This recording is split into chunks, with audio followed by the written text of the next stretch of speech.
ഒമ്പതാം സ്ഥലം. ഈശോ മൂന്നാം പ്രാവശ്യം വീഴുന്നു. ഒമ്പതാമത്തെ ഇടമെന്ന് പറയുന്നത്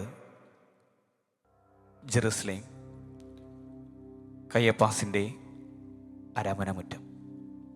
നമ്മൾ പരിചയപ്പെടുന്ന ക്രിസ്തുമുഖം, ക്രിസ്തുവിൻ്റെ ഏറ്റവും പ്രിയപ്പെട്ട ശിഷ്യൻ പത്രോസ്.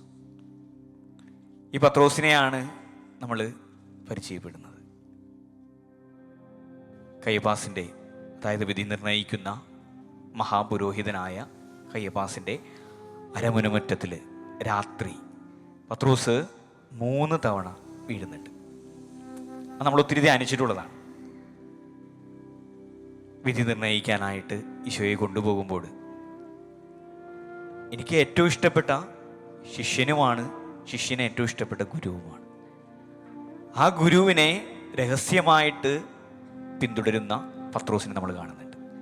ഇങ്ങനെ പിന്തുടർന്നു പോകുമ്പോൾ ഒരു പരിചാരിക, അവള് പത്രോസിനെ കാണുന്നു. അവൾക്കറിയാം ഈശോയുടെ കൂടെ ഉണ്ടായ ഒരു മനുഷ്യനാണ്. നേരെ പത്രോസിൻ്റെ അടുത്ത് വന്നിട്ട്, നീയും ഈ ഗലീലക്കാരനായ ഈ മനുഷ്യൻ്റെ കൂടെ ഉണ്ടായിരുന്നവനല്ലേ? ആദ്യത്തെ വീഴ്ച എന്ന് പറയുന്നത് ഭയമാണ്. ആ ഭയം മൂലം പത്രോസ് വേഗം തന്നെ പറയുകയാണ്, നീ എന്താണ് ഈ പറയുന്നത്? എനിക്കറിയില്ല. നീ പറയുന്നത് പോലും എന്താണെന്ന് എനിക്കറിയില്ല. ആദ്യത്തെ വീഴ്ച അവിടെ വീണു. രണ്ടാമത് യാത്ര ആരംഭിക്കുകയാണ്. തണുപ്പകറ്റാനായിട്ട് തീ കായുമ്പോൾ അടുത്തൊരു സ്ത്രീ വരികയാണ്. എന്നിട്ട് പത്രോസിനോട് ചോദിക്കുകയാണ്, നീ നസ്രായനായ ഈശോയുടെ കൂടെ ഉണ്ടായിരുന്നവനാണ് അല്ലേ എന്ന് ചോദിക്കുമ്പോൾ പത്രോസ് രണ്ടാമത് വീഴുകയാണ്. പത്രോസ് രണ്ടാമത്തെ വീഴ്ച എന്ന് പറഞ്ഞാൽ സത്യം ചെയ്തുകൊണ്ട് പറയുകയാണ്. സത്യമായിട്ടും അണയിട്ടും പറയുകയാണ്, ഈ മനുഷ്യൻ എനിക്കറിയില്ല. ഇതെല്ലാം കഴിഞ്ഞു. വീണ്ടും യാത്രകൾ തുടരുകയാണ്. വിചാരണയ്ക്കായിട്ട് ഈശോയെ കൊണ്ടുപോകുന്നു. പത്രോസ് പിന്നിലുണ്ട്. ഈശോ ഒന്ന് തിരിഞ്ഞ് പത്രോസിനെ നോക്കിയാണ്. ഈ നോട്ടത്തിലെല്ലാം ഉണ്ടായിരുന്നു നമുക്ക് എല്ലാവർക്കും അറിയാം. പത്രോസിൻ്റെ കണ്ണ് ഈശോയുടെ കണ്ണുകളിൽ ഉടക്കുന്നുണ്ട്, ഈശോയുടെ കണ്ണ് പത്രോസിൻ്റെ കണ്ണുകളിൽ ഉടക്കുന്നുണ്ട്. ആ നോട്ടത്തിൽ ഈ മനുഷ്യൻ ഉരുകിയില്ലാതാവുകയാണ്. ഉടനെ കോഴുകൂവി എന്നാണ് പറയുന്നത്. അതൊരു പ്രവചനം ഉണ്ടായിരുന്നു ഇല്ലേ? അത് അവൻ്റെ ഹൃദയത്തിലേക്ക് ആഴ്ന്നിറങ്ങുകയാണ്. അവൻ ഹൃദയം പൊട്ടിക്കരഞ്ഞു എന്നാണ് പറയുന്നത്. ഈ 9-ാം സ്ഥലം എന്ന് പറയുന്നതാണ് നമ്മുടെ തവണകളായിട്ടുള്ള വീഴ്ചകളെ ഓർമ്മിപ്പിക്കുകയാണ്. വീഴ്ചകൾ പലതാണ്. ഒരുപക്ഷെ മറ്റുള്ളവരോട് ശത്രുത, ദേഷ്യം, വെറുപ്പ്, പരിഹാസം, തള്ളിപ്പറയൽ, അങ്ങനെ വീഴ്ചകൾ പലതാകുമ്പോൾ ഈ വീഴ്ചകളിൽ നിന്നെല്ലാം ഉയർത്തെഴുന്നേൽക്കാനായിട്ട് ക്രിസ്തു നോട്ടം മതി എന്നാണ് പത്രോസ് പറയുന്നത്. അവൻ്റെ പശ്ചാത്താപം അവനെ പിന്നീട് സഭയുടെ തലപ്പത്തേക്ക് കൊണ്ടുവരുന്നുണ്ട്. ക്രിസ്തുവിനെ പ്രഘോഷിക്കാൻ, ക്രിസ്തുവിൻ്റെ സുവിശേഷം മറ്റുള്ളവർക്ക് പകർന്നു നൽകാൻ മാത്രം പ്രാപ്തനായിട്ട് പത്രോസ് മാറുന്നുണ്ട്. ഇത് ക്രിസ്തുവിൻ്റെ നോട്ടം അവൻ്റെ ഹൃദയത്തിൽ പതിഞ്ഞുകൊണ്ടാണ്. നമ്മളൊക്കെ വീഴുന്നവരാ, ഞാനടക്കം വീഴുന്നവരാ. വീഴുമ്പോഴും ക്രിസ്തു എന്നെ നോക്കുന്നുണ്ട്. ആ നോട്ടത്തിൽ ഞാനൊന്ന് പശ്ചാത്തപിച്ച് എൻ്റെ തെറ്റുകൾ തിരുത്തി ഞാൻ വീണ്ടും എൻ്റെ ലക്ഷ്യങ്ങളിലേക്ക് നടക്കാനുള്ള ഒരു കൃപയാണ് നമുക്ക് വേണ്ടത്.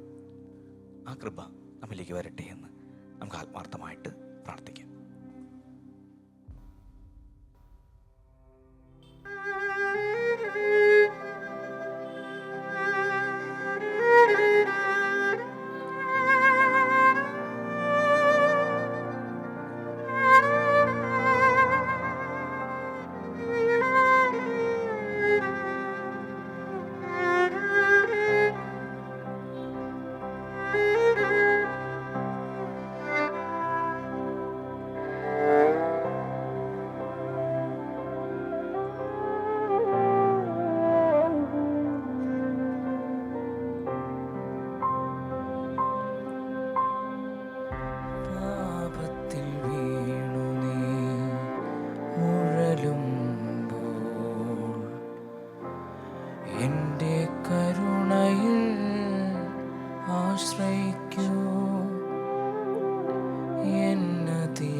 കരു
കർത്താവെ അനുഗ്രഹിക്കണമേ. പരിശുദ്ധ ദൈവമാതാവേ, ക്രൂശിതനായ കർത്താവിന്റെ തിരുമുറിവുകൾ എൻ്റെ ഹൃദയത്തിൽ പതിപ്പിക്കണമേ.